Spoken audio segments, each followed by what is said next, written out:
The story begins with a flash of light, a tale of heroes and legends. But the time for stories is over. The adventurer team Black Tiger has arrived. Their mission, an A-rank monster subjugation. The team's leader, Alan, declares this their final test. He tells the strategist to fall back and leave the support to them. With a fist bump, the frontline fighters move in.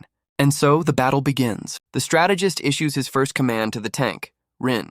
She acknowledges without hesitation and takes her stance, shield and sword at the ready.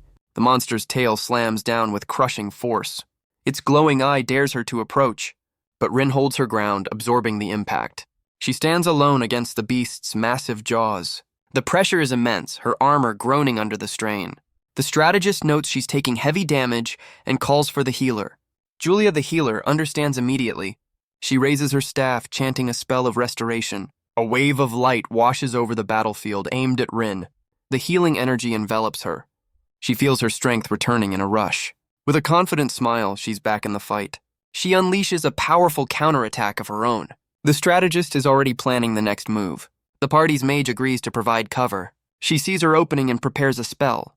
Gathering magical energy into her hand, she unleashes a blinding flash of power. The mage's elemental bullets pepper the beast's hide.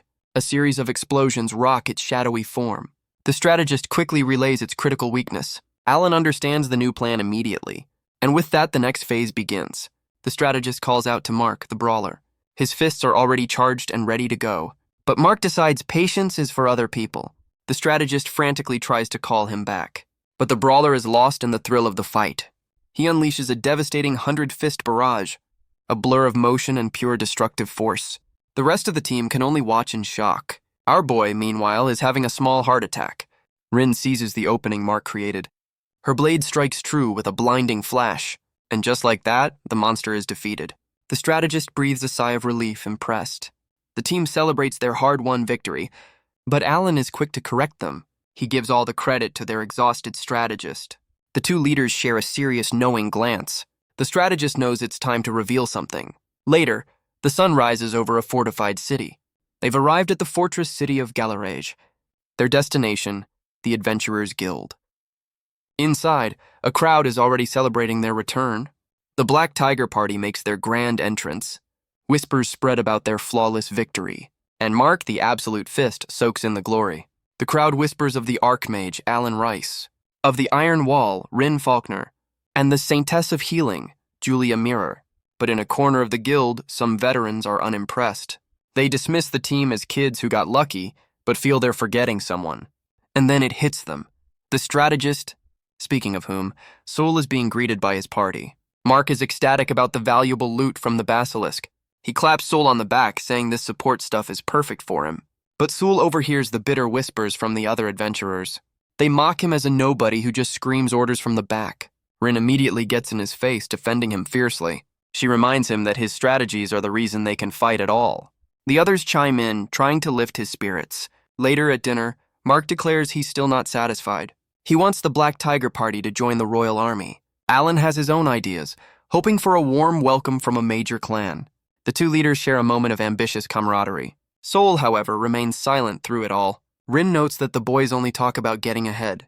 She confesses her own dream is much simpler. And Julia just wants to fend off marriage proposals. The adventuring life, folks. The word success hangs heavy in the air for Soul. He suddenly stands, commanding everyone's attention. Ren looks up, concerned, as he prepares to speak. He tells them he has a dream of his own to chase. Alan immediately argues back, stating that as A-rankers, their freedom is limited. The rest of the team is stunned by Soul's uncharacteristic outburst.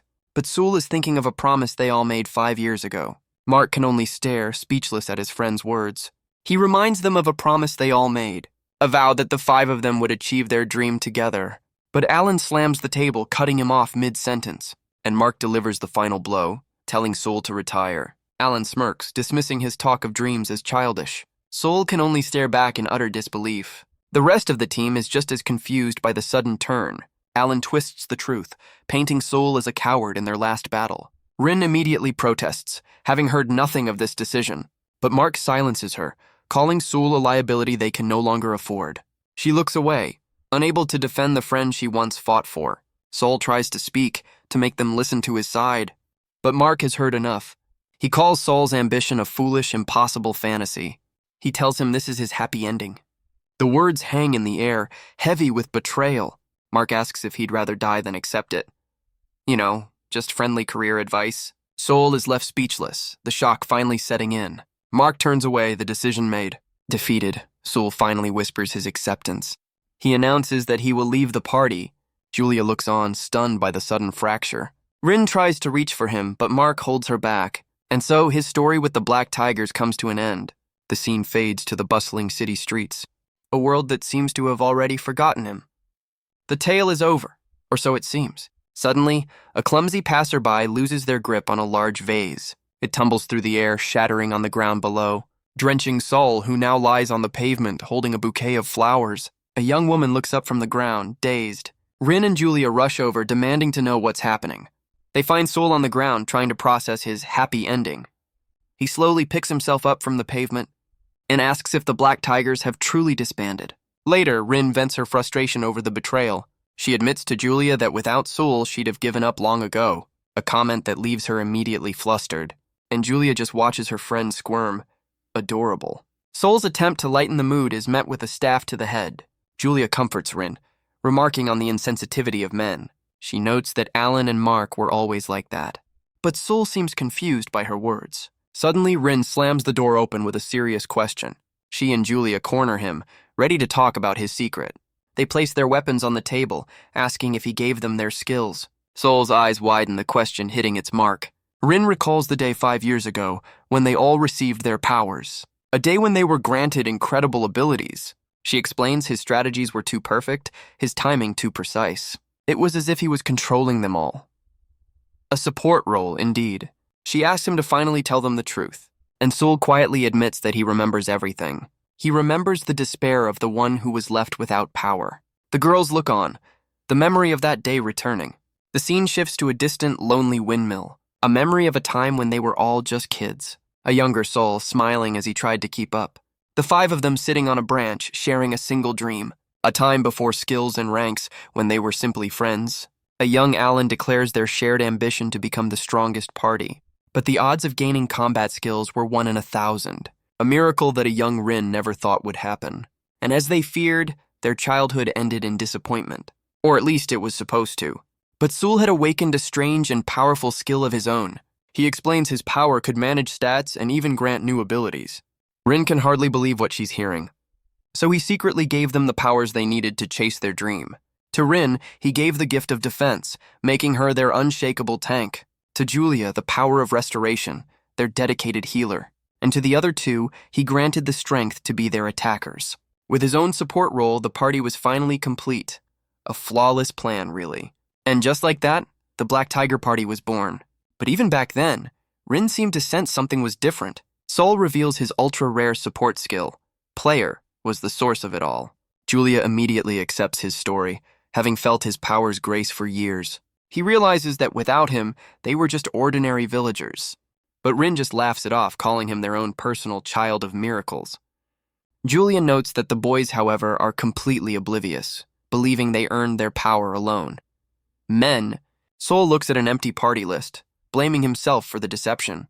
He admits he never had the courage to tell them the truth. He won't take their skills back, understanding they've chosen a more realistic path. But he clenches his fist, determined to keep their original dream alive. He declares he will build the strongest party and conquer every dungeon. He asks Rin and Julia to join him, needing allies he can trust. Rin places her hand in his, a silent agreement, but then she pulls away, announcing she's retiring. Wait, what? She confesses that she understands why Alan and Mark gave up the dream, and after everything, she's lost the confidence to keep fighting. She explains that without his power, she's just a helpless villager. She remembers the terror of facing monsters alone, a fear that never truly went away. But Sol was always there, guiding them from the back. She tearfully admits she was terrified of getting him hurt. Sol is stunned into silence by her confession. Julia steps in, reminding him his skill made them all A-rankers. She says his power can find allies suited for any role, regardless of race. Rin looks down, still wrestling with her decision. She declares that their time as the Black Tigers is over. But for Sol, this is where his real story begins. He smiles, accepting their unwavering support. And so Sol's true adventure as a player begins. He's already buried in research, much to Julia's surprise. Sol gets a sly look, already cooking up a new plan. Julia suggests they get some sleep, but our boy is in the zone. Rin looks on, a silent promise in her eyes. Sol just waves them off, lost in his work. The next morning, Rin calls out to Julia. She declares she hasn't given up on her dream, becoming Sol's wife. Well, that escalated quickly. Sol, meanwhile, reflects on his separation from his old friends. He looks forward to the new encounters that await him, and to the childhood promise he still intends to keep. His happy ending is about to get a few extra pages. The scene rewinds to the guild hall just after he left the party. He's approached by a man in a sharp suit. The man introduces himself as Steve Nyman, the guild master. He asks why Sol is leaving the celebration early. Sol awkwardly tries to explain his sudden unemployment.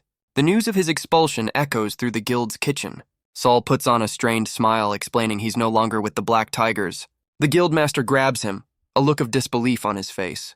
The news quickly spreads through the guild staff. Steve Nyman seems to understand the situation all too well. In his office, he remarks on the rarity of an A-rank party disbanding. He notes how calm Sol is, as if he'd seen this coming. He then asks what will become of the other members. Sol explains that the other 4 were originally just villagers. But the guildmaster's sharp gaze suggests he knows more than he lets on. He reveals his own rare skill, ability appraisal. With his family's vast knowledge, he can deduce a skill's true nature. And he knows exactly what Sol's power is. Player. Sol is taken aback, realizing his secret wasn't so secret after all. The guildmaster admits he was suspicious from the very beginning. He knew the miracle children were nothing without the one holding the player skill. Sol calmly agrees, stating that's why he chose to cooperate. He knew Steve would keep his secret for the greater good. A perfect bit of blackmail, really. The guildmaster is left momentarily speechless by the kid's audacity. He complains that his star party just fell apart so easily. But Sol knows that once trust is broken, there's no going back. Steve leans back, asking what Sol plans to do now. He asks if he'll chase that dream again, and if he has new allies. Sol's expression remains unreadable. He admits he's at a loss, much to the guildmaster's shock. Steve reflects on the irony of the situation, knowing Sol's true value. Sol just smiles, saying he'll be busy with recruitment tomorrow. The guildmaster makes a decision, offering to help him find new party members. Sol thanks him but says it's unnecessary, as this is for the guild's benefit. Steve smirks, admitting he's been waiting for a chance to get involved. He then gives Sol a cryptic warning to be careful on his way home. As Sol leaves, the guildmaster's daughter peeks out from behind the door. And so, with the guild's backing, a new plan is set in motion. Back in his room, Sol studies the list of potential recruits. But he wonders if simply gathering strong adventurers will be enough. A party like his old one could clear dungeons, but his goal is far greater. He remembers how even the Black Tigers struggled against a single A-rank beast. To conquer the world's dungeons, a normal party is simply not enough. He needs a team that can face the monsters of myth and legend, and he knows just how to build one. He pulls up a hidden function of his skill, a one-time only summon. He admits he's known about this power but avoided it, feeling it was too much for their simple dream. But he also knows a hard truth about his own abilities. The player himself is fundamentally weak. His power was always meant to create allies to fight in his place, and now he needs that power more than ever. Guess it's time to roll the gotcha. With no other choice, he activates the skill. A blinding light erupts from the interface. Sol is thrown back, completely caught off guard. A complex magic circle materializes in the air before him. He recognizes it as a legendary teleportation spell, something thought to be impossible. He remembers his old teachers laughing it off as a fairy tale. Suddenly, he's pulled into a swirling vortex of stars. He finds himself floating in a strange cosmic space. 5 glowing cards descend from the light above. Their names and images are transmitted directly into his mind. The first card, the Sealed Evil Dragon. The second, the Imprisoned Fairy Queen. The third, the Dying Divine Beast. The fourth, the Demon Lord of the Void. And the fifth, the Cursed Hero. Sol can only stare, speechless at the options before him. He realizes they're all tempting, but also terrifyingly dangerous. There's no time to hesitate and no right answer, so he makes his choice. The dragon, the ultimate symbol of power. A brilliant light envelops him as his decision is made. A vision of a mighty dragon fills his mind. He finds himself surrounded by a vortex of magical chains. Before him stands a colossal beast, bound in arcane shackles. This is no mere monster, and this is a true legendary dragon. Its sheer presence roots him to the spot, unable to move. Suddenly, a voice echoes directly inside his head. He looks around, confused by the unexpected greeting. The dragon addresses him as its master after a 1,000-year wait. It asks if he will be its new companion, which is not the vibe he was expecting. Soul is stunned by its surprisingly cute voice as it pledges its life to him. He was prepared for a fight, not this. He looks closer, sensing something is wrong. The dragon's voice is trembling, not with power, but with desperation. It begs him to grant it the release of death. Soul is shocked, a single tear welling in his eye. The dragon explains its torment, unable to believe a human is its only hope. It has reached its absolute limit. After losing a great battle, it was sealed away, unable to move or feel. For 1,000 years, it could not die, go mad, or even sleep. It cries out, admitting it can't endure the suffering any longer. Soul listens, his heart aching for the creature's eternal agony. He knows he could never withstand such a fate. As he watches, the chains binding them both begin to dissolve. The dragon pleads with him one last time to end its suffering. It cannot bear another 1,000 years of false hope. But Soul introduces himself with a different offer in mind. He asks the dragon to swear an oath of servitude to him. A flash of light signifies the pact being formed. The dragon agrees to follow him, even if the contract leads to its death. It announces its full legendary name, Run Gvemt Nacht Feria, and then its true name, Luna, asking him to bind their souls. Soul, of course, is totally on board with this. He calls out her name, accepting her as his loyal servant. A brilliant light erupts as the contract is sealed. Luna whispers a final, grateful, "Thank you." The light swirls around Soul, pulling him back. He feels a strange warmth spreading through him, and then everything goes white. The scene returns to his room, the chandelier gently swaying. Soul lies on the couch, looking completely drained. He sits up, wondering if it was all just a very weird dream. But then he feels a strange weight on his lap. He looks down to see a girl's face resting there. Our boy is understandably a little flustered. A girl with horns and a draconic tail is sleeping peacefully on him. Her tail twitches as she begins to stir. She opens her eyes, asking if her new master is awake. A flashback reveals her true form, the legendary evil dragon. A being so powerful, it was once the final enemy of a god-chosen hero. Soul realizes this is less of a contract and more of a cosmic scam. Luna explains that in this body, she has less than 1% of her true power. Julia, meanwhile, is trying to reconcile the girl on the couch with the apocalyptic beast from the history books. Luna insists that with enough training, she can become strong again. Saul can't help but notice she's also incredibly cute and obedient. He wonders if this was all part of the plan, or just a happy accident. Soul holds her wrists, complaining that his legendary dragon is now just a little girl. She can only apologize for her current, less than intimidating form. Soul, however, seems to be having a very different reaction. He admits her giant form would have been a problem, but asks her to get off his lap. But Luna just snuggles closer, enjoying the warmth she's missed for so long. Saul is taken aback by her simple, heartfelt confession. He resigns himself to his fate, wondering what he's gotten into. A dragon girl lap pillow, apparently. Luna decides now is a good time to ask some questions. But Soul has other plans, playfully pinching her horn. He gives it a little flick, sending a jolt of electricity through the ancient dragon. He then pulls out a scary mask just to complete the hazing ritual. She clings to him, trembling from the sudden shock. Luna is left completely flustered and overwhelmed. Saul asks if she's okay, a gentle smile on his face. She gets up, still flustered, as Soul's mind shifts back to their situation. He knows the news of his expulsion will spread, but Steve's influence should keep most adventurers at bay, which means their only immediate threat would be the slum rats.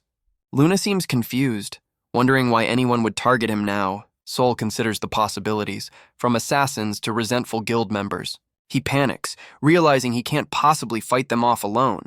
He explains that adventurers are on another level, and he's facing at least 8 of them. Luna simply asks if he's unable to fight. She considers calling Rin for help, noting she'd be dead without the room's magic barrier. She then asks what would happen if their opponents were just ordinary people. Saul looks confused, but Luna sees this as a chance to prove her loyalty. He pulls up a blank card, realizing his player skill can now analyze his new servant. He's greeted by a screen of overwhelming stats and countless skills. And he can't believe his eyes. She's only level 1. Luna explains her only fear is returning to that eternal prison, so any threat to her master must be eliminated. She strikes a pose, declaring this her chance to prove her worth. Saul looks less than convinced, asking if she's sure. Luna just gives him a confident, almost wicked smile. And with a snap of her fingers, she accepts the task. Suddenly, the door bursts open and armed men pour into the room. Soul can only let out a pathetic scream.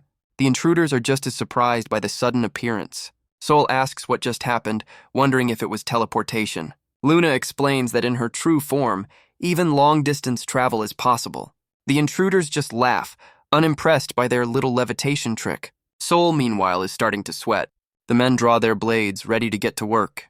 Their leader identifies Soul as the baggage from the Black Tiger party. He tells them no trick will save them now, they're here to die. Soul realizes that floating is probably not the best bluff. One of the thugs admits he'd just run if he saw someone levitating. Smart man. Soul asks if they're sure they understand their objective. He realizes they're cornered, with no room for complaints. But he sees this as a perfect chance to test Luna's true power. The leader of the thugs can only stare, confused. Luna, surrounded by a dark aura, asks a simple question. Are you a monster? A wave of force sends the intruders flying into the air. One of them screams in pure agony. A flash of light signals a brutal impact. And then silence. Saul notes this isn't the first time he's been targeted, but Steve's men usually handled it. He and Luna look down at the aftermath of her power. She explains she simply used a word of power, repurposed as an attack. Soul admits that while it has its weaknesses, it's more than enough for now. He holds her close, realizing she's a true magical creature. He explains that magical creatures draw their power from the world itself. And this is the raw power of a level 1 all-dragon, a being with absolutely no concept of mercy. After 1,000 years of suffering, a quick end is the only kindness she knows. She turns back to her master, who looks a little overwhelmed. She asks what she should do with the 3 remaining intruders. Saul notes that these were the ones who showed no killing intent. He decides they'll make perfect candidates for an experiment. Pulling out a blank card, he notes how young they are. His skill confirms it. They have no special abilities at all. Just ordinary kids who ran from home with big dreams. And he knows that without his own power, their fate could have been his. He hops onto a nearby fountain to address his new captives. He asks them a simple question. Who told them the Black Tigers had disbanded? His expression darkens as he warns them not to lie. The threat alone is enough to make them tremble. Intimidation 101, folks. He's bluffing, of course, but they don't need to know that. He figures their desperation will force them to talk. But one of them finds her courage, insisting they don't know. She explains their boss never shared the details of the job. Soul seems to consider her words, a thoughtful look on his face. He smiles, noting her bravery, and moves on to his next question. She explains they work for a slum gang run by a man named Gafus. Soul's gaze sharpens as he asks for her name. She pulls back her hood, introducing herself as Eliza. The 2 boys quickly follow suit, giving their names as well. Luna watches on, her expression unreadable. Saul makes a decision, declaring the 3 of them are now his subordinates. He tells them he will grant them the power to fight. He lays out his grand plan, to turn them into a party that will conquer the slums. Eliza fires back, telling him not to mock their desperate situation. She reminds him that in the slums, survival is the only dream. She remembers the pain of her past, a life of endless struggle. Soul's expression turns serious as he offers her a secret pact. A brilliant light suddenly surrounds her, catching her off guard. He confirms her stats have been adjusted, a new power granted. The other 2 feel a surge of energy coursing through them. Saul then turns to Luna, asking her to heal Eliza's injuries. He explains he can't heal, but he can grant Luna the ability to. A very convenient workaround. A small flame of restorative magic appears in Luna's hand. She looks on, impressed by her master's incredible power. He notes that while Eliza's mana is low, Luna's power is limitless. Eliza feels a sudden warmth on her face, crying out in surprise. The light intensifies, mending the old scars and wounds. Her friends can only stare in disbelief at the transformation. She touches her face, realizing her scars are completely gone. Saul gives them their first orders, dispose of the bodies, and report to the Adventurers Guild by noon the next day. The 3 of them bow, pledging their loyalty to their new master. With his new pawns in place, Soul tells Luna it's time to leave. Eliza looks up, tears of gratitude welling in her eyes. She watches as they vanish in a blinding flash of teleportation magic. Back in their room, the air crackles with residual energy. Luna asks about the power he just used to grant her healing magic. He explains he's given her access to all his skills, since her own stats are already off the charts. He recalls how even Ren was shocked by his teleportation magic. Luna praises his power, but he humbly deflects the compliment. She declares that with her power, no enemy in the human world can stand against them, but she knows that the true dangers lie deep within the dungeons. Soul explains that to achieve his dream, he needs her to grow even stronger. Soul tells her not to worry about such things. He admits that after his own betrayal, he understands her desperation. Luna says she has no pride left to lose. Sol agrees that as long as their goals are aligned, that's all that matters for now. He gets back to the plan. To make her stronger, they'll need to hunt monsters. She explains that to regain her full power, she needs her lost eye and horns. According to legend, a hero sealed them away in the 4 great labyrinths. Sol realizes that finding them is their ultimate objective. Luna suggests they start with a nearby dungeon. You know, baby steps. She gives him a confident, knowing look, and so she will follow her master wherever he leads. The next morning, however, Sol wakes up to a new problem. Apparently, even in a smaller form, a dragon is still a dragon. He greets a very sleepy Luna, asking if she slept well. She admits that it was warm, and that this human custom of sleeping together is quite nice. A sudden commotion shakes the entire building.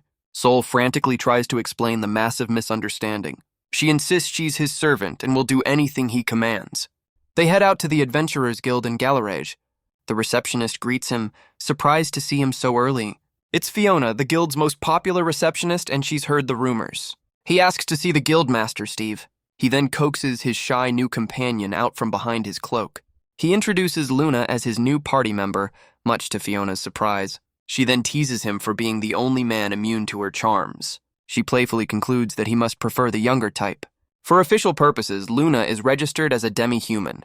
Their next stop, a place that looks suspiciously like an orphanage. In the guildmaster's office, Luna explains her status as a servant. Steve panics, noting that keeping such companions is forbidden, but Sol clarifies she's not what he thinks, but his new, reliable partner. The guildmaster can't believe this frilly doll is his new ally. He reflects that Sol wouldn't choose someone based on looks alone. Sol notes that even his appraisal skill shows her job class as blank.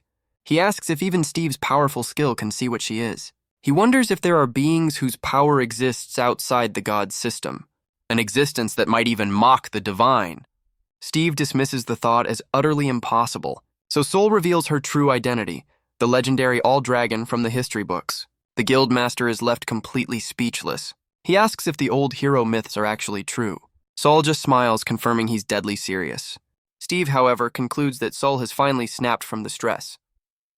A reasonable assumption.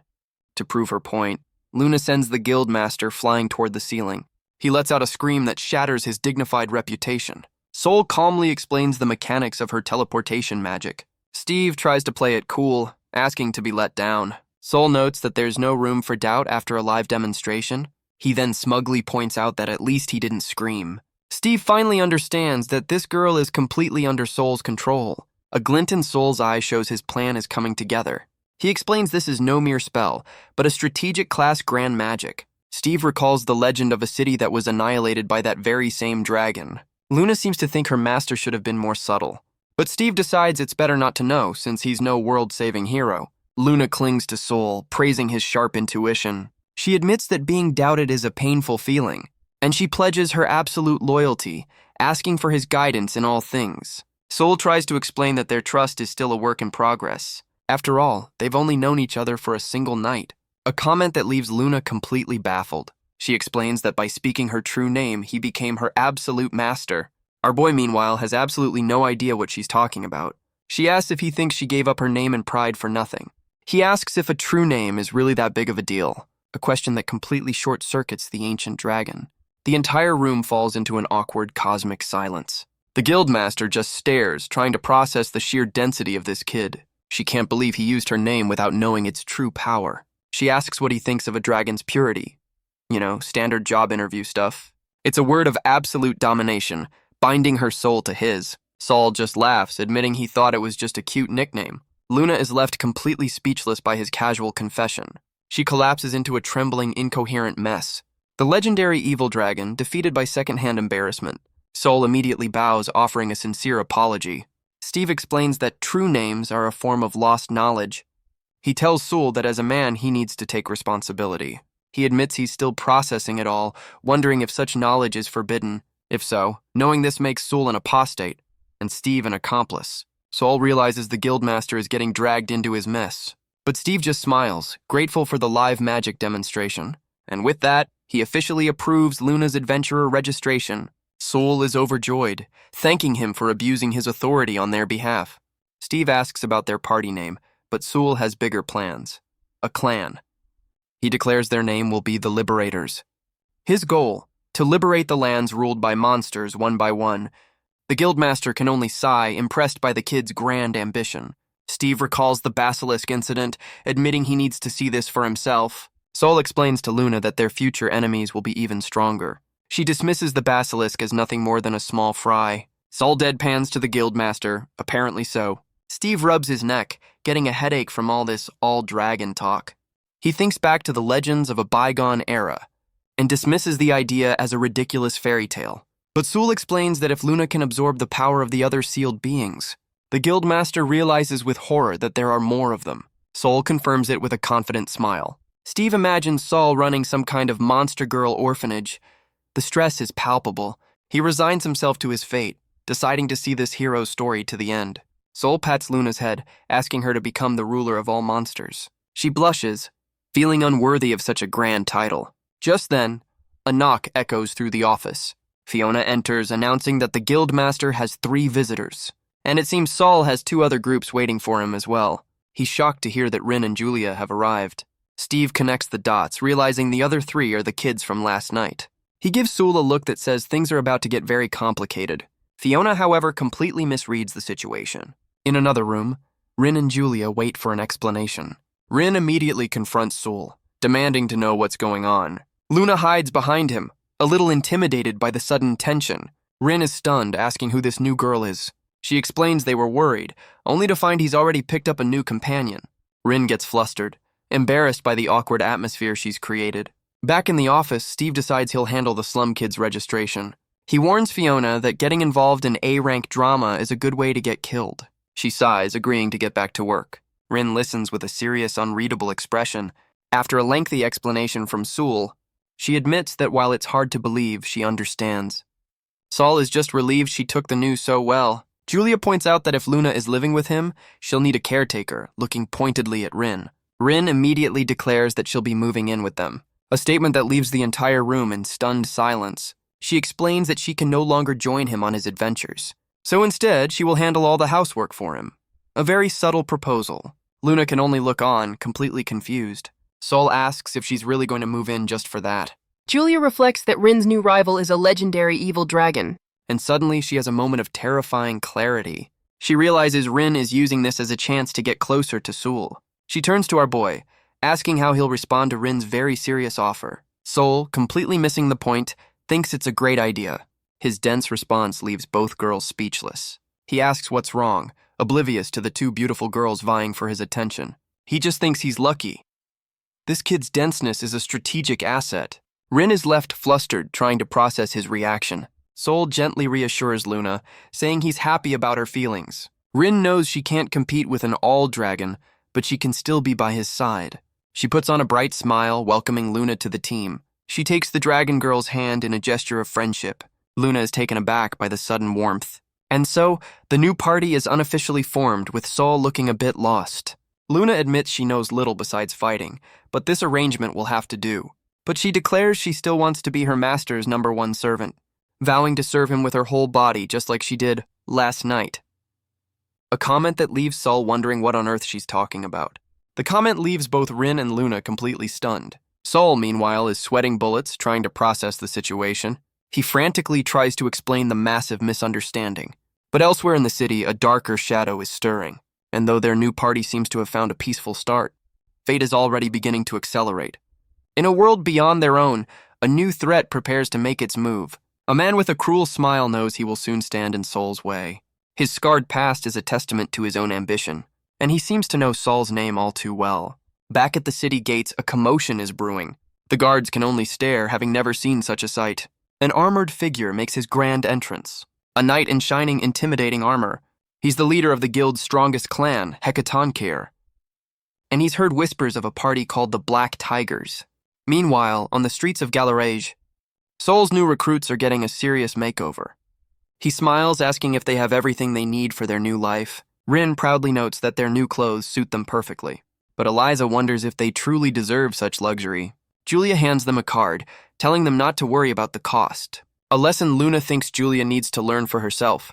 Sol explains that for an adventurer, power is everything, and expensive gear is a symbol of the trust they've earned. He tells them their first mission is to conquer the slums they once called home. Eliza then makes a bold request of her own. Sol happily agrees to accompany them on future shopping trips. She thanks him, much to Julia's surprise. A new voice calls out, remarking that Sol hasn't changed a bit. It's Ren, telling Sol he's being a little too generous. She reminds him to remember where they all started. Sol seems taken aback by her sudden seriousness. Ren admits that maybe she's overreacting, but Eliza wonders if he would have done this for her yesterday. Luna whispers that this change is probably her fault, then immediately asks for a large portion of soup for dinner. Priorities, people. Julia notes that the little dragon girl is an anomaly in every way. Luna explains that once you have power, money becomes meaningless. Sol agrees to Eliza's request to accompany them again. She thanks him, much to Julia's surprise. Sol just gives her a gentle, reassuring smile, a gesture that leaves Eliza completely flustered. Julia asks if he's doing this on purpose, but Sol announces it's time for their real objective. Their first true mission as adventurers, a trip to the armorer. The new recruits worry, knowing the best shops are notoriously picky. But Sol has a plan, and the perfect bargaining chip. Their destination lies in the city's industrial district. They arrive at the legendary Bacchus Armory. A loud snoring sound can be heard even from the street. Inside, a mountain of a man is fast asleep at his post. Sol greets him with a calm, knowing smile. The man, the weaponsmith Gawain Bacchus, recognizes him immediately. He complains that he thought he was done with Sol's impossible requests, but he senses something is different this time. Sol reveals he has secured materials from the basilisk. The news leaves the master craftsman completely stunned. He flexes, promising to forge the greatest equipment imaginable. But Sol clarifies that this time, the gear is for his 3 new recruits. The 3 recruits can only stare, completely out of their depth. Gawain immediately refuses, yelling that he doesn't sell to amateurs. He scoffs that kids like them can't even equip his high-level gear. But Sol calmly presents a document asking if this might change his mind. The master smith looks down, his expression shifting to confusion. Sol proposes an exclusive contract between his new clan and the armory. He even offers the basilisk materials as a sign of good faith. Gawain snatches the paper, demanding to know what he's looking at. Sol explains it's a ranked list of monster territories he plans to conquer. The smith's eyes go wide, realizing the implications of such a deal. Sol promises to deliver materials from 5 of them within a month, including the Forbidden Zone. He assures Gawain the guild has approved the sales rights, and the profits will be more than fair. Our boy is a strategist in and out of battle, it seems. The recruits whisper amongst themselves, certain that Sol has finally lost his mind. But Gawain remembers the news of the basilisk, a once-in-a-century feat. And he knows this exclusive contract is a once-in-a-lifetime opportunity. Sol points out he's already cleared 1 A-rank zone and his companions are reliable. The other smiths murmur that even major clans wouldn't dare challenge the Forbidden Zone. Gawain realizes Sol is doing all of this to protect his new recruits. He knows that if this kid succeeds, he'll become a force to be reckoned with. The smith weighs his options, caught in this ridiculously ambitious plan. Sol just holds out a pen, ready to make it official.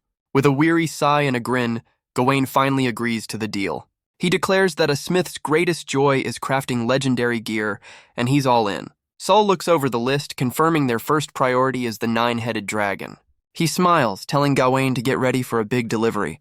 The smith asks for the source of his incredible confidence. Sol simply gestures to the small girl standing beside him. Luna explains that the 9-headed dragon is an ancient beast, far beyond human comprehension. It's a disaster-class monster of the highest order. But Sol seems to have dozed off mid-explanation. Gawain looks on, confused, as Luna fumes, her moment of epic exposition completely ruined.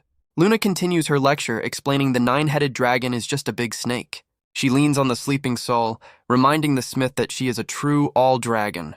Gawain can only stare back, completely dumbfounded.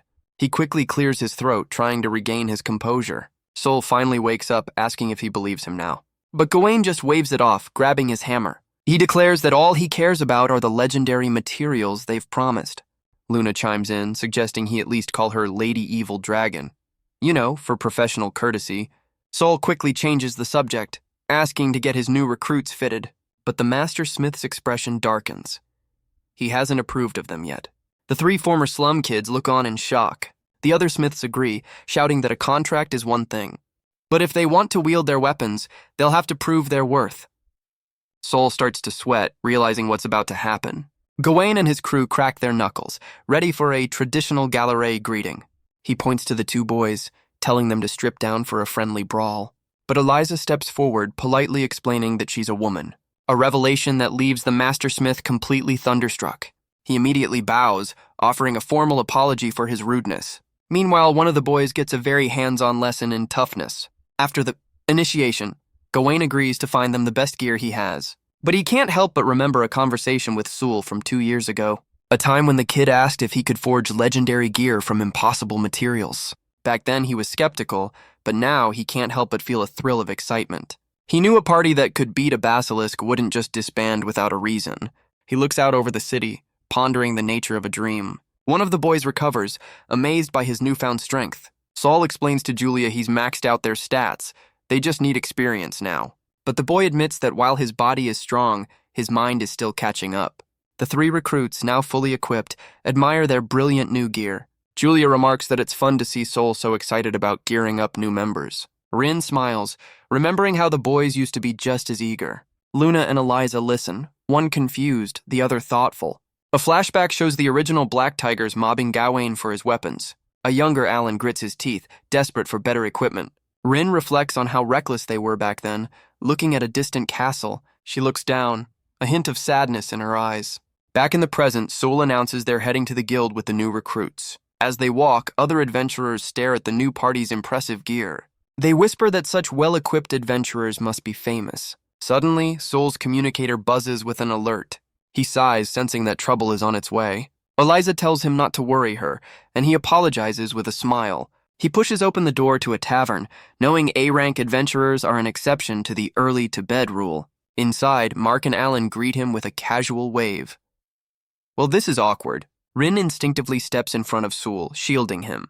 Julia and Rin glare, questioning how they have the nerve to speak to them. Sol's expression hardens, understanding their intentions. Alan explains that since the Black Tigers disbanded, they've been getting offers from major clans. Sol just runs a hand through his hair, tired of their games. Luna and Eliza peek from behind him, wondering who these people are.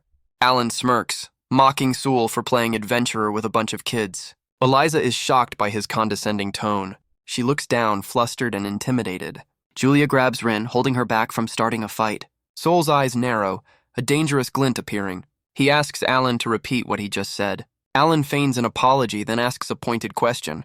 He wonders why Sol assumes his new recruits are weak. He explains that for an adventurer, their gear is a direct reflection of their status. Alan whispers to Mark that slum rats have no connection to high-ranking adventurers. But Sol's eyes narrow, a sudden realization dawning on him. He confirms his suspicion with a quiet, "Ah." He remembers the slum kids were hired by a mysterious hooded figure. Alan notices his expression, asking why he looks so pale.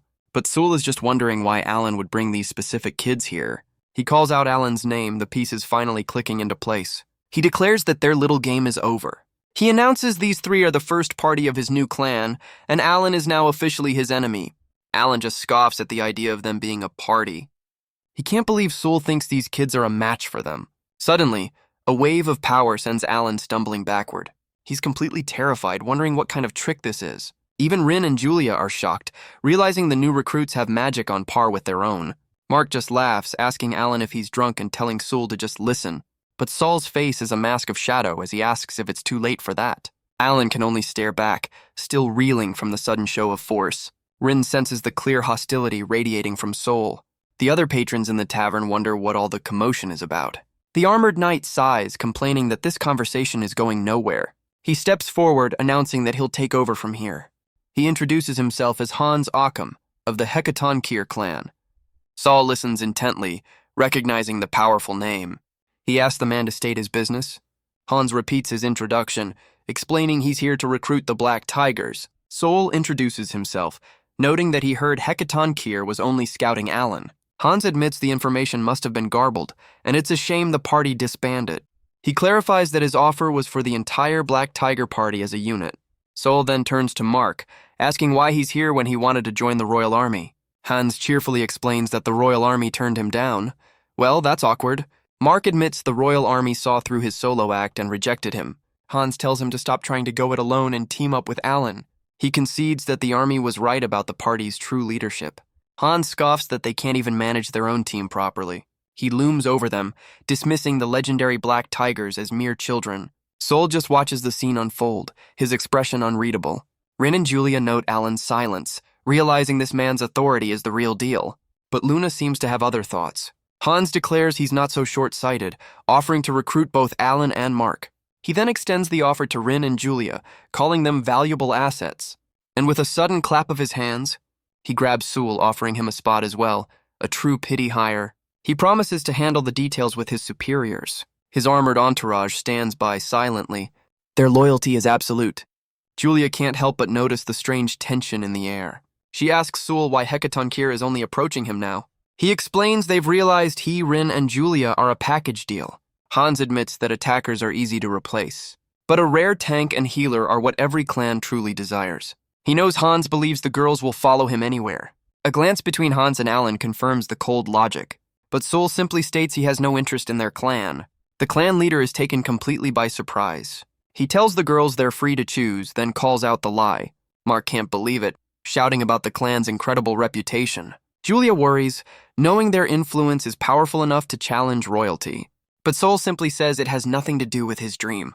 His simple declaration leaves Julia speechless, and Hans can only stare back in disbelief. Hans just smiles, remarking on Sewell's grand dream, a comment that only seems to annoy our boy. The clan leader then asks if he's even worthy of such an ambition. After all, everyone here knows he has no real power of his own. He suggests it's time to release his 2 caretakers, a suggestion that leaves Julia completely stunned. Suddenly, a dark aura fills the room. Hans is caught off guard by the sudden shift in atmosphere. Luna steps forward, furious that someone would dare insult her master. The clan leader is confused, wondering if she's some kind of demon beast. Luna declares he will die regretting his insolence. She's not kidding. But Eliza quickly covers her mouth, reminding her they're still talking. Hans just scoffs at the display, and then bursts into a fit of laughter. He grabs Eliza, amused that Sewell even has a beast girl in his party. The whispers spread that the Black Tiger's support role is a master manipulator. Mark chimes in, saying he told them Sewell was popular. Alan agrees, noting he's blessed with female companionship. Sewell, meanwhile, has no idea what they're talking about. Luna just worries that she's made things worse. Hans decides to be blunt, calling Saul an A-rank womanizer. He tells him to convince the girls to join, and then he'll let them negotiate. Alan just watches, sweating under the pressure. Saul turns to Julia, telling her she's free to do as she pleases. Hans then turns to the girls, telling them to come to his clan instead of retiring. He insists their incredible power should be used for the good of the world. He calls them the heroes of Galarage, painting a picture of a grateful public cheering them on. Julia's flustered, saying he doesn't understand their situation. But Hans grabs her, saying their beauty will inspire their allies. Okay, this is getting weird. He asks them to lead the charge for his clan's glory. But Julia can only shake her head, completely uncomfortable. Rin steps forward, flatly refusing his offer. Sol decides they've heard enough and tells his team it's time to leave. But Hans just smirks, warning them that making an enemy of his clan would be unwise. The girls are taken aback by the sudden threat. He explains that adventurers are strong in dungeons, but vulnerable in the city. Julia is left speechless, understanding the dark implication. Sol's expression hardens as he asks if that was a threat. Hans just laughs, insisting he's only offering them safety. You know, the friendly kind of threat. He then tries a different tactic, appealing to their sense of social responsibility. He claims they are supported by the hopes and dreams of the people. A manipulative speech that leaves Julia stunned.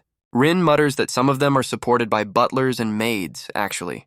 Hans continues, saying their rewards are a symbol of the public's trust. He clenches his fist, his voice rising with false passion, and slams it down, accusing them of being shallow and selfish. Julia is completely mortified by his personal attacks. He looms over her, asking if she'll run from her duty to humanity. He tells her not to worry. His clan will make effective use of her. And with a sinister look, he boasts that he's good at handling women. Suddenly, a foot steps down with a decisive thud. Rin steps between them, telling him that's quite enough. She looks back at Sewell, remarking that his caretaker is too serious for her own good. Sewell steps forward, his voice cold and clear. He states that their assets are fair compensation, and liberating monster territory has nothing to do with Hans. He reminds him their rewards come from the guild, and asks if he's questioning its authority. Checkmate. Sewell stands his ground, his logic unassailable. Just then, a new voice cuts through the tension. It's the guild master, Steve. He confirms the guild has no intention of letting them go, especially after the basilisk subjugation. Steve offers them a generous reward and a long vacation. Sol listens, understanding the guildmaster's move. He then turns to Hans, calling out his disrespectful attitude. He states that Hecatonkir isn't as impressive as Hans thinks. Sol then pulls out a piece of paper, ready to drop some facts. The clan leader can only ask what he's doing. Sol explains that based on his intel, no one in Hans's clan is worth recruiting. Ouch. Hans is left completely speechless by the insult. Sol adds that he'd regret not dealing with them now. The clan leader's face twists into a mask of pure rage. The crowd murmurs, wondering if a battle is about to begin. Rin looks on in shock, calling out Sol's name. She tries to intervene, reminding everyone he's just a useless support. Steve tells her to stand down, but she protests the infighting. She's left flustered, realizing the situation is out of her hands. Another adventurer scoffs, questioning how a support role can even fight. Sol calmly notes his new recruits are already experienced with body disposal. Well, that's one way to build a resume. Steve sees this as the perfect chance for Sol to prove his worth. Sol tells Hans to prove he's worthy of leading his new clan. Rin can only watch, her voice filled with concern. Hans and his men radiate killing intent. The time for talk is over. Sol admits that as a support role, he can't fight alone. But now, he has Luna, and he'll be borrowing her power. Hans just scoffs, telling the beast tamer to do as he pleases. Sol gives a slight bow, thanking him for the opportunity. The clan leader lunges forward with a devastating punch, but his fist only shatters the floor where Sol once stood. Luna, meanwhile, lets out a bored little yawn. Hans is stunned, realizing he was instantly teleported, and one of his men is sent flying by an invisible force. The entire tavern seems to shake from the impact. Another of Hans's men is hit by an unseen attack. He falls to the ground, completely defeated. Sol just stands there, untouched by the chaos. Steve recognizes the ancient teleportation magic at play. Hans can't understand what's happening. He's been teleported high into the air and is now falling. His men can only stare, sensing the immense magical power. Luna realizes Sol is the one controlling the spell. Julia is stunned by this display of power. Steve realizes the cruel genius of Sol's plan. He's being repeatedly slammed into the ground, only to be healed and dropped all over again. A truly vicious cycle. Even the guild master thinks this is a bit much. His men can only watch in horror as their leader is broken. He screams for them to help him, but they're powerless. Rin can't believe this is the same Sol she knew. Hans tries to fight back, but it's completely futile. Steve finally yells for him to surrender. Suddenly, one of Sol's new recruits makes a move. He swings his massive axe with surprising speed. Julia notes it's just a basic skill, but at their level, it's a guaranteed kill shot. Eliza cries out, fearing for Hans's life, but the blow is stopped just inches from his neck. Hans doesn't understand how he was even hit. Sol explains he simply teleported the attack, while maintaining its forward momentum. He admits Hans's skill is impressive and withdraws his challenge. The clan leader lies defeated on the tavern floor. The crowd murmurs in disbelief at Sol's victory. Sol just shrugs it off as Luna cheers for her master. Steve realizes this is Sol's true power, the ability to wield a dragon. The power of the player is absolute. The guild master approaches, asking for a moment of his time. Sol smiles, assuring him he stopped just short of breaking the man's spirit. Hans lies defeated, but he'll live to fight another day. Probably. Fiona can only stare, completely stunned by the turn of events. Steve quickly changes the subject, ready to discuss their new clan. Eliza, meanwhile, is completely starstruck by Sol's display, but Rin watches him with a thoughtful, almost suspicious gaze. She wonders if everything he says is just part of an act, a thought that seems to catch Sol completely off guard. Elsewhere, other adventurers are looking at a document in shock. Hans is just as confused, wondering what it all means. Alan looks on from the floor, his confidence completely shattered. Sol seems to realize something is wrong. Rin looks on, a bead of sweat tracing her temple. A flashback reveals the truth. Alan was the one who hired the assassins. The former leader can only look down in shame.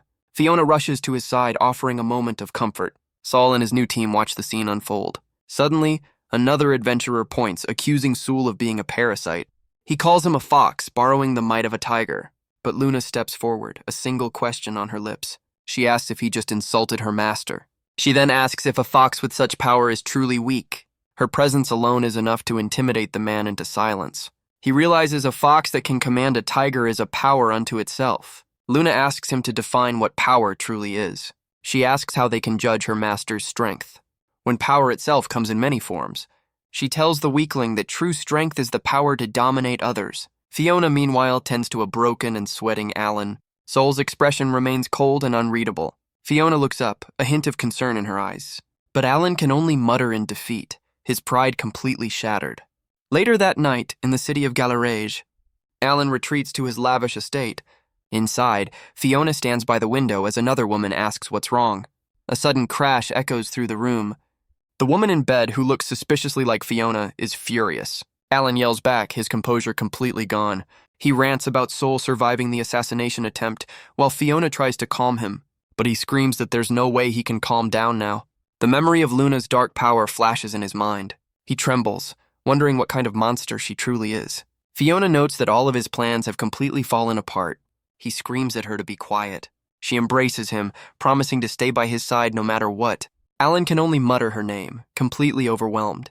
She holds him close, whispering words of affection. Outside, the moon hangs high in the sky. Suddenly, a window creaks open. Fiona continues to comfort the broken man, as Sol and Luna make a very casual entrance, through the window. Sol looks over at the bed, his eyes widening in surprise. He's interrupted a very private moment between Alan and two women. Our boy lets out a silent, horrified scream. The entire room descends into pure, unadulterated chaos. Luna points, calling out to her master in shock. Sol covers his face in pure secondhand embarrassment. Luna declares with misplaced confidence that the two are in the middle of a night raid. Sol immediately covers her eyes, telling her it's bad for her education. Alan is stunned to see Sol, while one of the women tries to hide. Sol sweats, realizing he misread the two overlapping dots on his map. He admits he never imagined he'd walk in on such a scene. He composes himself as Alan demands to know how he got in. Sol plays it cool, asking what the big deal is. Alan fumes, thinking Sol is mocking him for his carelessness. Luna covers her face, noting that even powerful adventurers lose their cool against teleportation. Sol's gaze hardens. He no longer needs to guess Alan's motives. Alan declares that since Sol knows he hired the assassins, he'll have to die. His expression shifts, realizing Sol has always been this ruthless. Sol, however, wonders about the true mastermind behind Alan's actions. He turns to leave, asking Luna if the women are her allies. Luna confirms she sensed a faint trace of magic from one of them. Sol addresses Fiona by name as Luna peeks through her fingers. The woman on the bed, now confirmed to be Fiona, looks up. She tells Sol that peeking isn't a very nice hobby. Sol offers a deadpan apology for the intrusion. Alan can only stare, completely shocked by their exchange. Fiona makes a suggestive gesture, asking if he'll just let this slide. Sol's eyes narrow, her reaction confirming his suspicions. He deduces she's likely an agent from another country. He explains her kindness was just a ruse to monitor the Black Tigers. Fiona closes her eyes, offering no denial. Sol notes their fame has attracted attention from rival nations. Her expression turns cold, the act finally dropping. Alan, meanwhile, is just furious that she might be involved with someone else. Priorities, man. Fiona tells him to just stay quiet for a moment. He collapses back onto the bed, completely defeated.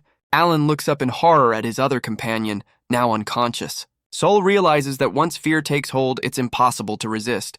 Fiona smirks, unimpressed by Alan's sudden confidence before Luna. She tells him not to misunderstand her affection. The Black Tigers were simply a valuable asset for her spy work. She calls him a foolish but cute little dog. That's gotta sting, and admits that she's ultimately disappointed. Luna notes that this was a rather significant oversight. Alan can only stare, the betrayal finally sinking in. Suddenly, Fiona's hand crackles with energy as she strikes him, sending him flying across the room with a single blow. She grits her teeth, clearly frustrated by the turn of events. Sol asks Luna if this is somehow her fault. Fiona screams that because of him, her reputation is now ruined. She grabs Alan, telling him to get back. Luna watches as the spy unleashes her fury on the former hero. Sol decides it's time to go, planning to teleport them to a dungeon. He muses that this will certainly create some awkward dinner party conversations. Alan realizes his dream of becoming an A-ranker is over. Fiona pins him down, asking what he's even good for. She calls him a useless, impotent fool. Ouch, right in the pride. Luna asks her master if this is a form of mating. Sol sweats, realizing that it might be. Luna quickly covers her eyes, saying they shouldn't be watching. Sol frantically tries to explain that this is definitely not that, but agrees that it's probably bad for her education. He concludes that this is a very intense social studies lesson, and tells Luna they should learn from it together. She agrees. Alan can only let out a pained cry, completely overwhelmed. Fiona just looks down, remarking that his arrival is rather convenient. Sol, meanwhile, is taking notes on this very hostile takeover. Suddenly, Fiona grabs him, much to Luna's surprise. She bids a final farewell to Alan, saying it was fun while it lasted, and gives Sol a very unwelcome kiss on the cheek. She smirks, noting that his mana reserves are pathetic. Alan can only mutter her name, his spirit completely broken. Saul quickly warns Luna that she's about to make her move, and Fiona reveals her true form, a powerful succubus. Saul frantically tries to analyze her, but her stats are completely unknown. He realizes the level gap between them is far too great. But Luna steps forward, ready to face such an opponent. She declares that she's been waiting for this moment, a chance to finally show her master her true power. Fiona can only look on, confused by the dragon's enthusiasm. Alan, meanwhile, is left incapacitated on the bed. Fiona explains her power allows her to teleport across the entire city. She stands confidently, surrounded by a dark, magical aura. A sharp, menacing grin spreads across her face. She mocks Saul, telling him not to get cocky with his borrowed dragon power. But Saul holds up a hand, telling her to wait a moment. He asks a simple question. Does a woman named Fiona Bannister even exist? A question that leaves Luna completely lost.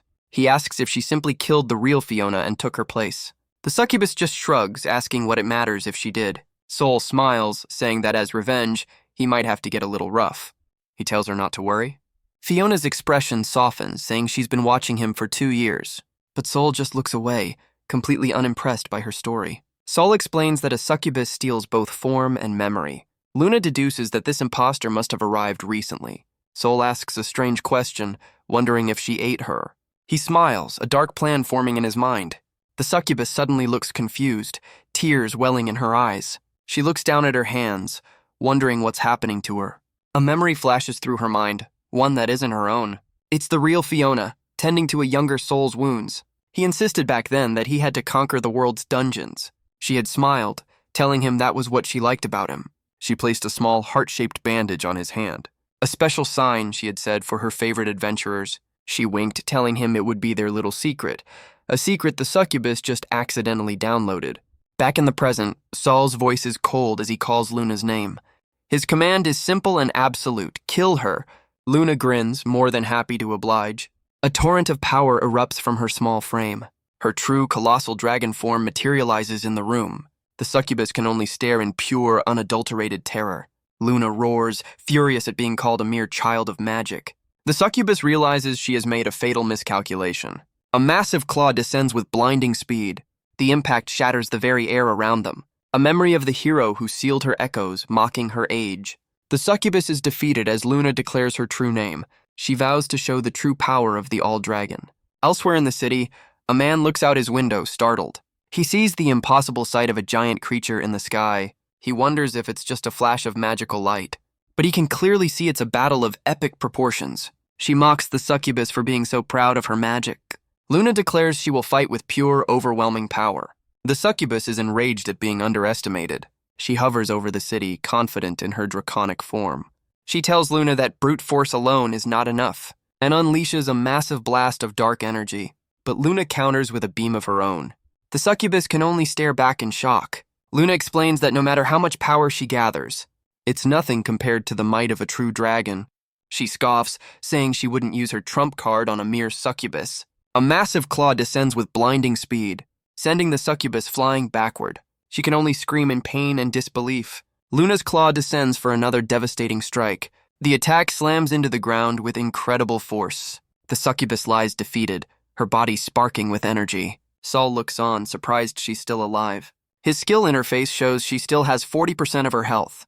The citizens of Galeray wonder if it was just a clap of thunder.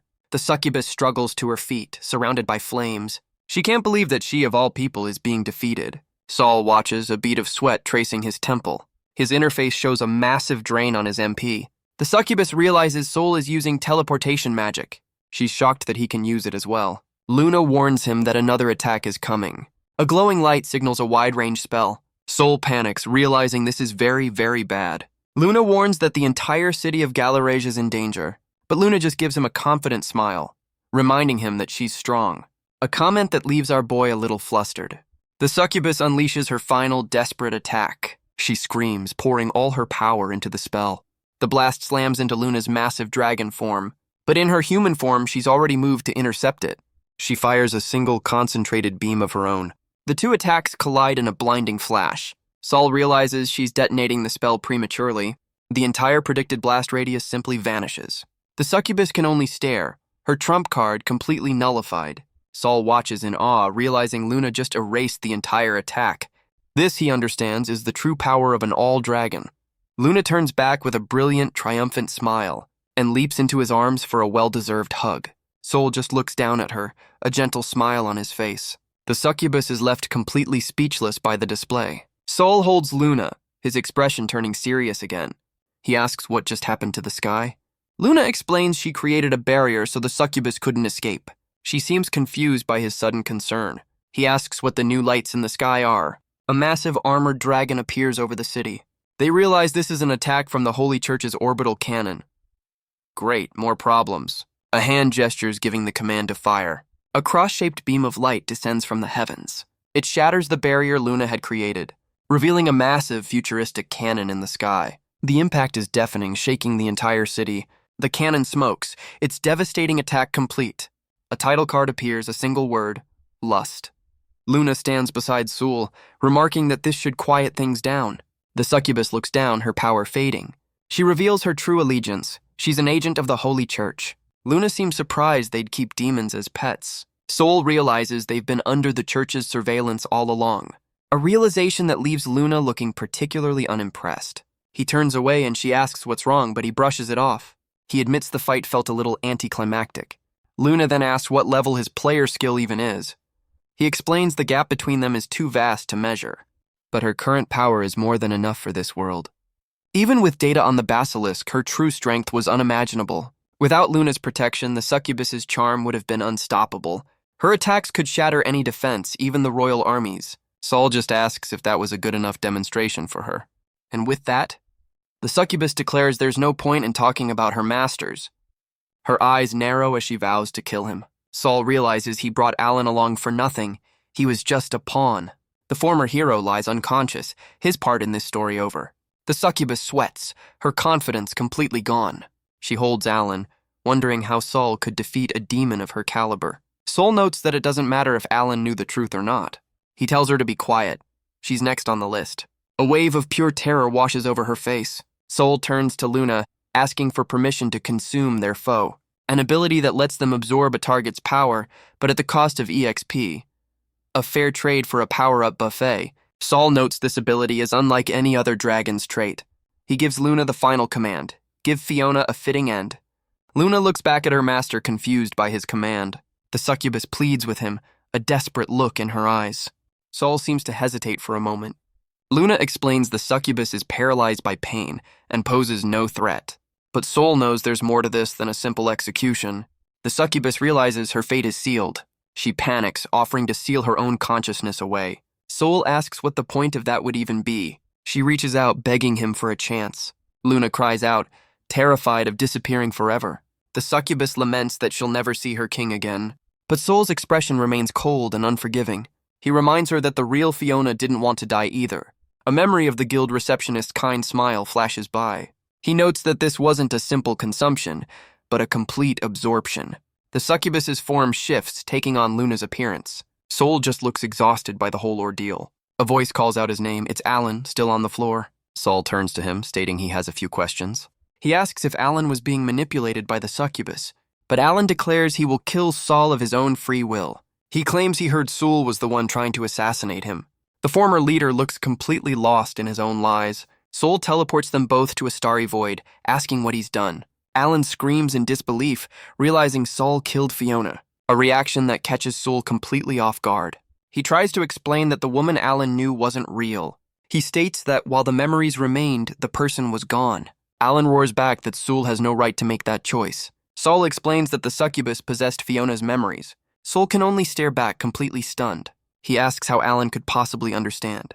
Alan confesses it was because he loved her. A confession that leaves Sul utterly confused. A flashback reveals Alan fell for Fiona at first sight. He admits he was always watching her from afar. He became an adventurer just to get her attention.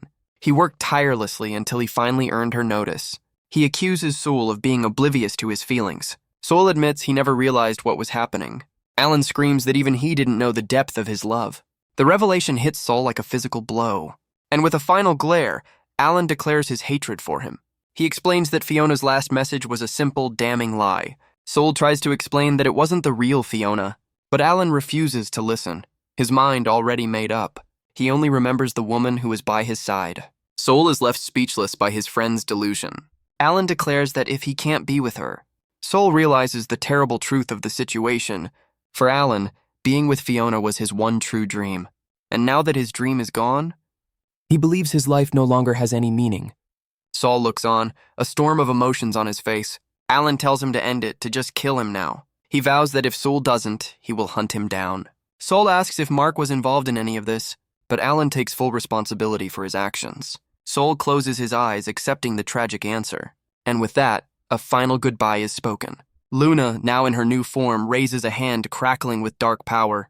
Alan can only stare back, his will completely broken. Sol remembers something else Alan had told him, a memory that now makes a terrible kind of sense. Back on the day he was kicked out of the party, Alan had noticed a fleeting expression on Sol's face. He had wondered what his friend was truly thinking, and asked where it all went so wrong. A dark slash cuts through the memory, a friendship severed. And with that, Alan's body is sent flying into a deep chasm. Sol understands the grim necessity of his actions. He knows that if an ally dies, their granted power returns to him, a grim but useful feature. Later, he explains to Luna that there's no limit to his allies. Luna dismisses the church's orbital cannon as an ancient relic, but Sol knows their enemies are now on high alert. He reveals Steve gave him important intel the day before. Luna cheers, certain that today will be another great day. She looks up at her master with a confident smile, then asks about the more questionable skills she absorbed from the succubus. Sol immediately tells her those are sealed until further notice. Much further notice. Elsewhere, guards note the danger of the situation. Sol sits under the stars as Luna rests her head on his lap. She looks up, vowing to make his dream a reality, a promise that weighs heavily on Sol's mind. But he smiles, telling her he's counting on it. The next morning, a small creature flies toward the sunrise, ready for a new day. They're greeted by royalty, the first princess of the Ameria kingdom. Sol introduces himself as the leader of his new clan, the Liberators. Her attendant explains the princess has an important role for him, an offer that has the guildmaster Steve practically vibrating with excitement. The attendant explains that after last night's display, their original offer is no longer sufficient, and so the princess bows, making a formal request of her own, a gesture that leaves both Sol and Steve a little overwhelmed. From the doorway, Ren marvels at the princess's radiant presence. She and Julia realize this is all because of last night's battle. Julia recalls how they were debriefing Steve when Sol was summoned. He had appeared in a flash of light, like a hero descending from the heavens. Ren notes the princess's expression seems strangely familiar. The princess introduces herself as Frederica, a blush on her face. Ren and Julia can only watch, flustered by her immediate adoration. Her attendant explains they were seeking allies for the succession war. But Frederica declares that meeting Sol feels like destiny itself, and so she has a new proposal for him. The girls realize she's about to make an offer of her own. She asks Sol to dedicate his power to the Ameria kingdom, an offer that leaves Steve speechless, but Sol just smiles. Ren and Julia can hardly contain their excitement. The guildmaster asks if she's truly offering him the entire country. She just smiles, confirming the battle was indeed very impressive. Her attendant recalls the clash of titans that lit up the night sky, and admits that royalty has no power to stand against such a force. So Frederica swears on her name to offer Sol everything she has. The guildmaster can only stare, time itself seeming to stop. Sol, however, seems to have expected this. His former teammates are left completely stunned. He knows that a royal vow is absolute, and just like that, the first princess has pledged her entire future to him, a pretty solid recruitment bonus. Steve can't believe how far things have escalated in a single day. Later, he asks Sol what he needs to achieve his dream. Sol explains he needs a party strong enough to conquer the world. Luna explains that to conquer dungeons, they'll need a powerful organization. But the Adventurers Guild has its limits. Sol reveals the princess is currently visiting Galarage in secret. Princess Frederica, a formidable figure with a claim to the throne. Steve notes that with Sol's teleportation, the royal family would surely lend their aid. Sol agrees, realizing this could expand their operations to a national scale. He explains he's already sent a message to the guild to propose a joint survey. He tells Steve to pass on a simple message. Look up at the night sky. Our boy loves his dramatic flair. He explains he has a powerful enemy to fight, a perfect demonstration for the princess. Sol closes his eyes, his plan already in motion. Steve just calls him a romantic. He raises a glass, toasting to the future of the Liberators. And that night, as Steve recalls, a colossal power appeared in the sky. The citizens of Galarage could only watch in awe. Steve knew the moment he saw it that things were about to get complicated, but he never imagined it would move the princess so deeply. Back in the present, the princess's presence fills the room. He realizes the pressure he felt wasn't from her guards, but from the sheer resolve of the princess herself. Saul clenches his fist, sweating under the weight of her offer. He thanks her, but notes there's much they don't know about each other. Luna looks on, wondering what this all means. Saul makes a counter-proposal. They'll party up and take on the 9-headed dragon. The princess immediately interprets this as an invitation for a date, a reaction that leaves everyone else completely stunned. She then asks about his ability to strengthen his allies. She reveals she has a power she's always longed to use. Their first destination, the Forbidden Zone number 9. A place teeming with monstrous pig-like creatures. Sol explains he's already maxed out their HP and stats. The princess's attendant realizes his power can turn anyone into a warrior. Another feels a surge of power, her body suddenly light and strong. Sol suggests the princess's melee class might be too difficult for a beginner, but she insists on trying out her new fist fighter role. Sol agrees, telling everyone to follow the on-screen information. The princess's attendant takes her stance, sword and shield gleaming. Another prepares a spell, ready to provide some range support. The princess herself unleashes a powerful blast of energy. She yells for her attendants to stay back, as a massive beast roars in defiance. Her loyal guards can only cry out her name in alarm. Sol calmly calls out to Luna, asking her to finish it. Luna acknowledges the command with a simple, confident gesture. A wave of dark power sends the attendants flying.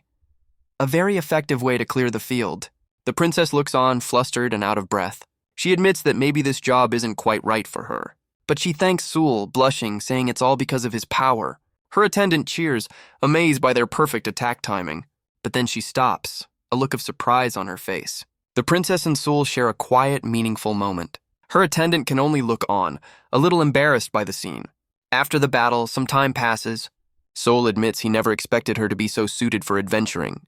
The attendant asks if his power was the true secret to the Black Tiger's strength. He explains his player skill can grant abilities to anyone, even those without power, but its true advantage is managing them all from a single unified interface. He notes that while he can grant skills to anyone, there are limits. Luna just stares at him, unimpressed by his lecture. He adds that he also has a very powerful familiar. She seems to like that part. The attendant asks if this alliance is a win-win for both of them. The other attendants agree that things are moving along quite smoothly. The princess declares that with the Liberators, they will become humanity's strongest army.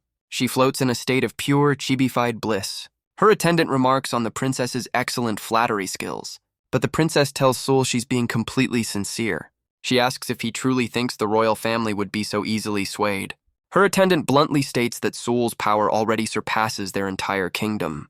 The princess explains that for her kingdom to survive, she will use any means necessary, and she knows that for Sul to conquer all dungeons, he needs her resources. Her attendant realizes that an alliance is the only logical path forward.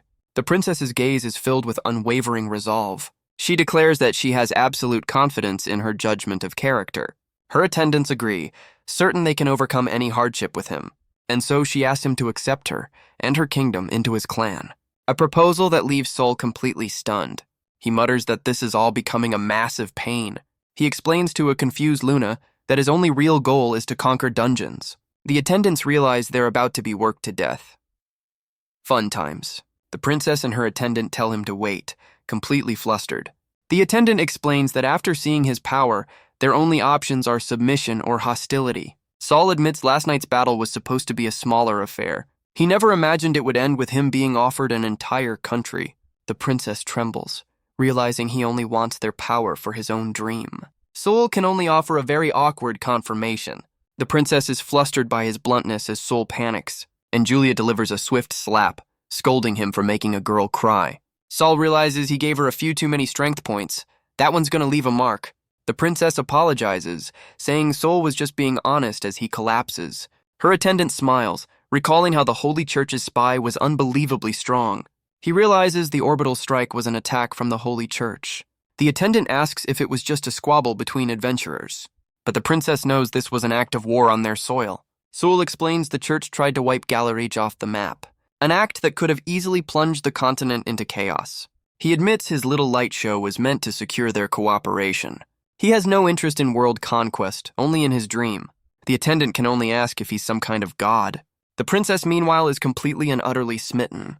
Her attendant finally understands the sheer scale of his power and asks if his true goal is to build a nation of his own. She admits their little date has been very enlightening.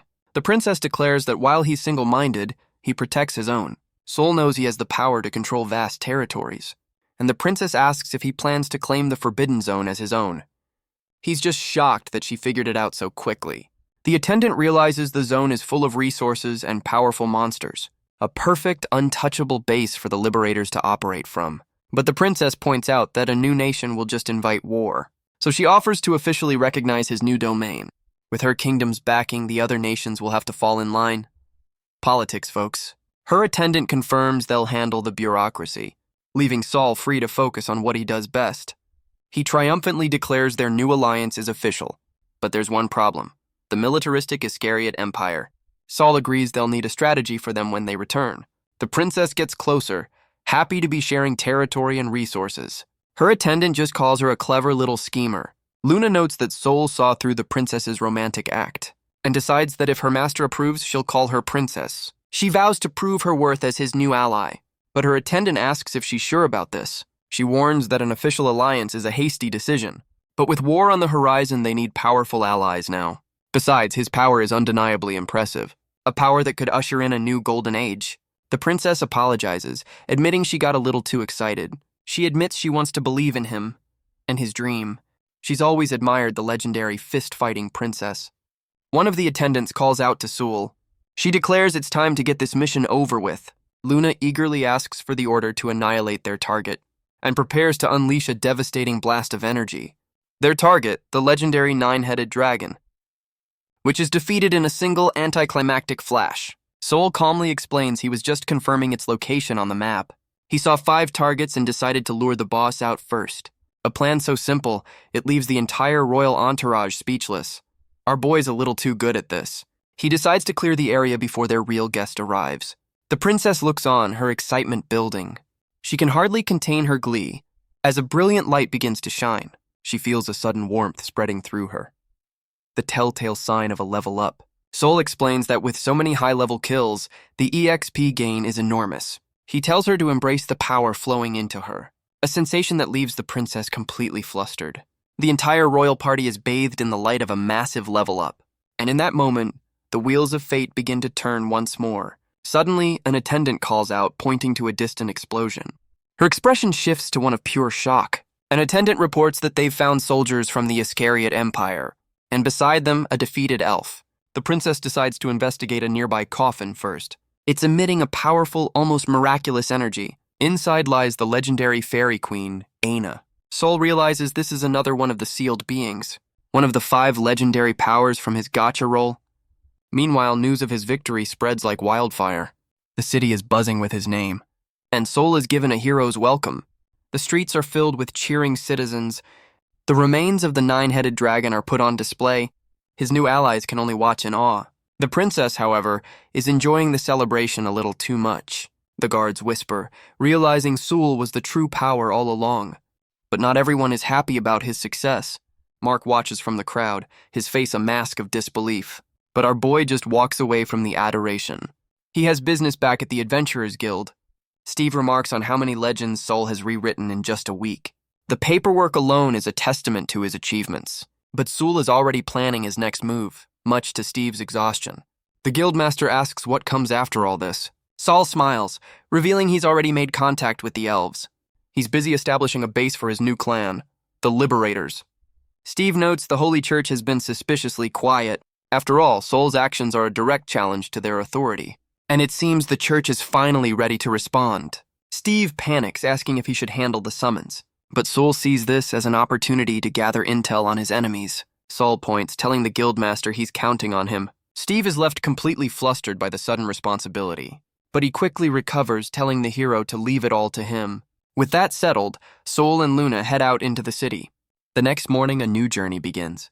He explains their 2-pronged approach to conquer the region. The princess and her new all-female party are ready for action. They make their way toward the legendary Elven Forest, a place no human has successfully reached in a millennium. It's home to the long-lived elves and the fabled World Tree. Their path takes them through the desolate Monster's Nest. They enter a special danger zone, a forest shrouded in magical mist. The princess's team immediately gets to work, clearing a path. Meanwhile, Sol's group takes a much-needed break. A very dangerous camping trip, apparently. Elsewhere, Eliza's team gains valuable combat experience. They finally reach the entrance and are greeted by the elves. The elves ask them to wait for just a moment. They're led to a teleportation circle within the world tree. The sheer magical power leaves the entire party in awe. Their elven guide announces they're about to fly. A brilliant light suddenly erupts behind them. The platform beneath them begins to rise, sending the entire party soaring into the air. The princess can only stare, completely amazed. The view from above is absolutely breathtaking. They finally lay eyes on the legendary world tree. An elf explains the forest has been dying for 1,000 years. But with the return of their king, there is finally hope. They know they must convince the fairy queen to join them. Sol steels himself, knowing the real work is about to begin. They're greeted by a trio of elves who offer a very warm welcome. The elves explain the elders will arrive shortly. One of the princess's attendants calls out to Ren. She points out that Sul is being swarmed by beautiful women. She asks Ren and Julia what they make of the situation. The attendants note the princess doesn't seem jealous at all. Sol, meanwhile, has an expression of pure, unadulterated nothing. Our boy is a master of emotional detachment. The princess admits she's considering Sol's future prospects. Just then, an elf announces the arrival of the elders. They're led into a grand ceremonial hall. A figure steps forward with a quiet, deliberate pace. He introduces himself as Islentia, leader of the elven elders. The other elves whisper, recognizing Luna as the legendary All-Dragon. He thanks them for rescuing 2 of their people from the Empire, and for partially lifting the curse on their king. Sol listens, his expression unreadable. The sleeping form of the fairy queen Aina is revealed. The entire party can only stare in wonder. Rin whispers a single word, completely captivated. The elders explain that with the world tree's power, her revival is possible. Islentia vows that the elves will repay this great debt. He then states they've heard Sol has a request of his own. Luna glances over, curious to hear his plan. Sol declares his one true goal, to conquer every dungeon, and to do that, he needs their queen to join his party. A pretty bold recruitment pitch, you have to admit. The elder asks if the rescue was just a means to an end, but Sol explains it was a complete coincidence. The elves realize this is a chance to strike back at the Empire, a chance to reclaim their king from the Tower of Lament. They admit their own plan went horribly wrong, and Sul saved them. Sol admits that for him, this was just a lucky coincidence. He'd used a new skill to dispel the curse on their king, but a strange darkness remained. The elder explains they were about to ask the captured Imperial soldiers for a cure. The princess's attendant adds that the soldier was a top elite who spilled everything. A revelation that leaves the other elves completely stunned. The attendant explains how Sul instantly changed the fanatical soldier's mind. She clarifies it wasn't brainwashing. He spoke of his own free will. Sol just chalks it up to his new subordinates and their intimidating clan leader. Sure, we'll go with that. The elder simply tells her to continue. The princess clears her throat, preparing for a formal declaration. Her attendant officially requests an alliance between the Liberators and the elves. The princess offers them supplies, medical aid, and full compensation for any issues. The elves are shocked, believing the kingdom is asking Sol to grant their one wish. Islentia smiles, saying their only wish is to return their king to the world tree. He states that if their awakened king wishes to join Sol's party, they will not object. But Sol sees this as a simple matter of give and take. He'll lift the curse if they teach him their powerful magic techniques. Our boy's negotiation skills are top tier. He explains they're preparing for war with the Holy Church and need every advantage. The elves are shocked to hear he plans to fight the old rulers. The elder asks if he's truly certain he can break the curse completely. Sol confirms it, saying he'll negotiate with the queen herself once she's awake. The elves fall into a stunned silence. Sol crosses his arms, deciding not to press the issue any further, but one of the elves insists they have no doubts about his power. The elder explains that even his clouded fairy eyes remember the dragon's magic, a magic that is identical to what he saw long ago. And with that, the elves kneel before him in unison. Islentia declares they will lend their power to the Liberators and the Ameria kingdom, a sudden pledge of loyalty that catches Sol's party by surprise. But the elder's expression darkens. There is one condition. Sol can only look back, a little confused by the sudden stipulation. The scene shifts to a grand, imposing structure. The princess's attendant asks if their situation is truly that dire. The elder confirms it with a grim look. Sol explains that even with Luna's incredible power, the Holy Church's barrier is nearly impenetrable. The real problem is the old rulers backing them from the shadows. An elf explains the thunder they saw was a barrage of attacks, a weapon from the old world, a remnant of humanity's lost technology. Islentia explains that 1,000 years of progress has changed everything. He knows the church has already planted spies around them, and that human technology has become a terrifying force. Sol realizes Luna is not suited for a defensive war, and they lack the numbers to protect the kingdom. The attendants stand ready as a new boss monster appears, a powerful griffin that could cause catastrophic damage. And Sol knows this is exactly what the church is waiting for. He calmly activates a new skill, a dimensional storage, a very convenient way to gather all the spoils of war. The princess asks if the church's true goal is the kingdom's destruction. Sol confirms it. They'll use the chaos as a chance to eliminate them. He admits that protecting the entire kingdom is currently impossible, a truth that leaves the royal attendants completely horrified. He knows that neighboring countries will use the war as an excuse to pillage, and that a single mistake could be their last. The princess tells him she's thinking of her people, and she won't let them be slaughtered. Her attendant can only wonder how they'll manage such a feat.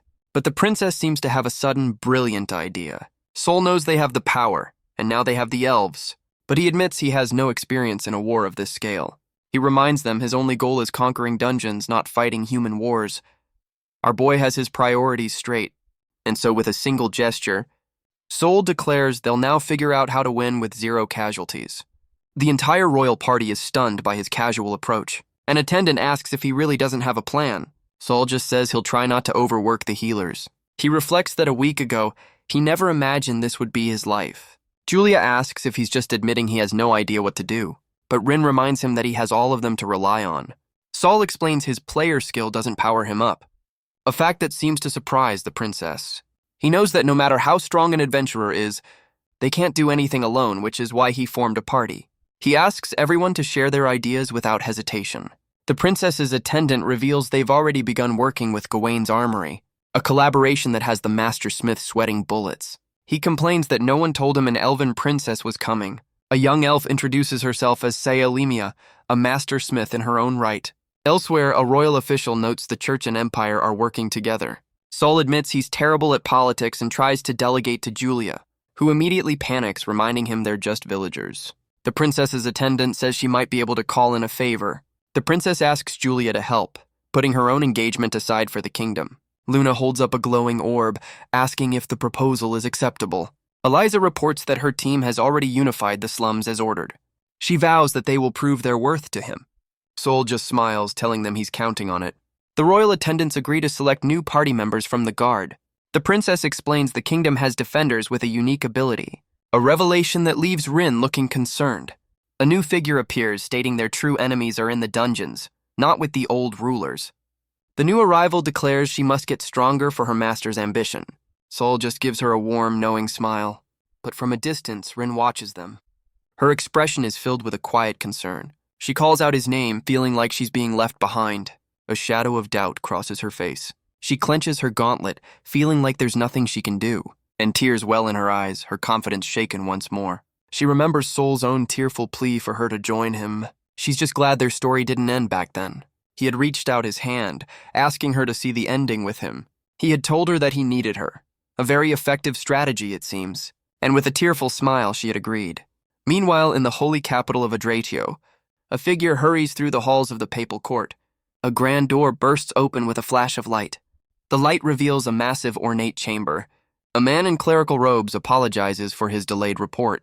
He's addressing the current pope, Gregorio IX. The pope can't believe the sealed evil dragon has been released.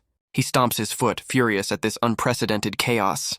He curses his agent for allowing herself to be captured, and rages that their orbital cannon was destroyed in a single night. A voice tells him to calm himself. An older figure states that this is all according to prophecy. The pope can only stare back, sweating and trembling. The old rulers look on, confirming their enemy is Saul from Ross Village. The pope seems to be in denial, trying to reassure himself. He believes the power of the All-Dragon is mocking the church. A woman in a maid outfit calmly states that it's only natural.